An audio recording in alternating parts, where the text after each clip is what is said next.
Muhammad waadu karaa jahatti gattaa'ee osoo irraa baradhu osoo irraa qara'u nadir amasuus deemanii achii gadhafe kaasetti waraabaniirani rabbiin guddaa haa dheeressu fayoo san jala galee kaasetti waraabaa ture nama kaasetti san waraabee dabarsileettanii dadhabee jalaa waraabee jala galee ustaaz eenyu Jaafar Bayaan jechuudha. Kaas Sheekh Muhammad asii deemee kaasetti isaa rabbiin oomishee jechuudha. Egaa achi ta'ee tafsiira isaaniillee waraaba hunda qabaa addan ba'an jechuudha. Buluu qabaa buluu eenyu irra eegalee. Tafsiira nama irra qaree buzuuletan nama sadii. Nama sadii irra qaree. Sheekh Muhammad waadu garee jala taa'ee haqa isaan masrii gaddeebanii irra hedduu irra qaree. Jalqabaa isarra jalqabeen mire irra qaree. Sheekh Abdul Hafiz irratti illee qaree buuse. Sheekh darasaa kanaa eenyutu na kennoo jennee darasaan ta'ee nuti mee darasaan Sheekh Asadoo warri ajjetamee mee qabaasa. Eenyu Sheekh Muhammad tamaan jira. An ol jedhee akkanaan darasaa kan hin qaraasifne. Amaanaa qaabsan Sheekh Asadoo eenyuti qaraasa. Abdul Halim darasaa tiyya eenyu dhiistanii darasaa kana si dhiisee deemee naan jedhan. Akkanaani namni waan qaraasisu illee deema. Eenyu dhiistanii si dhiisee deemaa darasaa kana naa qabii jedhan. Haga adeera si'oola gurbaan an adeera oolu tokko illee dhufee naa qaraasii jedhanii na dhaamatan. Alhamdulillah kun amaanaa isaaniillee eegee qara'e jechuun illee jalqabe. Nama sadii irratti qara'ee buuse jechuudha. Buluuga hoo buluuga jalqaba Sheekh Bakar Haji Huseen Aabakoo jedhanii soddaaliyaallee intalallee naa kennanii obboleetti buluuga ofii naa kennanii jalqaban na eegalchisan bakka kamii 2012 isaa irratti illee ni buuse takka.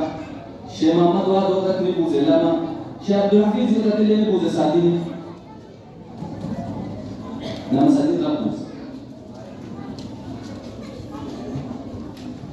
Irraan eegalee riyaada Sheekh Muhammad irra xiqqoo eegalee nu godhaa deemanii kaaseetti isaanii oofame. Irratti illee eenyu irra buusisanillee Sheekh Asadoo irratti illee ni buuse. Xiqqoo jidduun illee Sheekonni biraallee akka Sheekh Haaruun nu qaraasaa turanii Sheekh Asadoon illee na qaraasan jechuudha. Tajaajilu isaanii. Riyaadu Saalihiin illee Sheekh Asadoo irratti illee ni buuse, Sheekh Bakar irratti illee ni buuse, Sheekh Muhammad kaasetti isaan gaafatinaayi. Jalqaba irra eegalee jechuudha. Haga addaa bara 2012 irraa qaraasisuu fi qaroomaa jireenya. Jaami'aan biyyaallee tabiraatti hin bitamne. Isinillee amaanaa kana isin fakkaatamu jechuudha. Kanaafuu wanti akka gammachuun keessan akkana dhufee fi warroota sheekota kiyya kana qaraasisanii asiin nagaanii Rabbiin jazaa isaanii akka kafaluuf jedha. Ibaaraan amma ammoo osoo kana hunda irraa isin qara'u ibaaraan sodaa malee gaggaa'aa ta'ee nu jennaani Sheekh Muhammad waadu. Allahu Akbar. Ibaaraan sodaa malee abbaan fedhee waan dhufe bakka tanaan hin buqqisuu onnee guutuu irra taa'u isaanii. Maal jennaan yoo ofii jabaatte malee ofii siifuu jechuun ni mul'ata. Kanaafuu warra milkaa'ee gad rabbiin isin haa taasisu. Amma warri isin tawwaaraa warri taa'aaru darasaa ta'e keessa darasaa ajaa'ibaatu jira.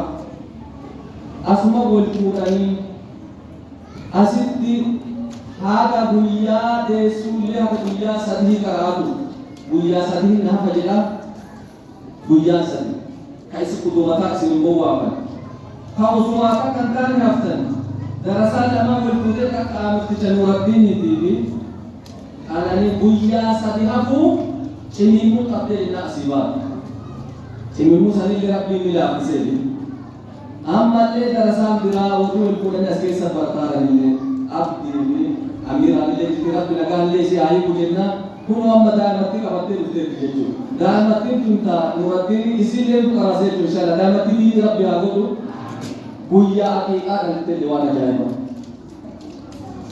Daa'imatti hikimaa guyyaan nu aqiiqaa qaraanillee aqiiqaa isin nyaanne jechuudha.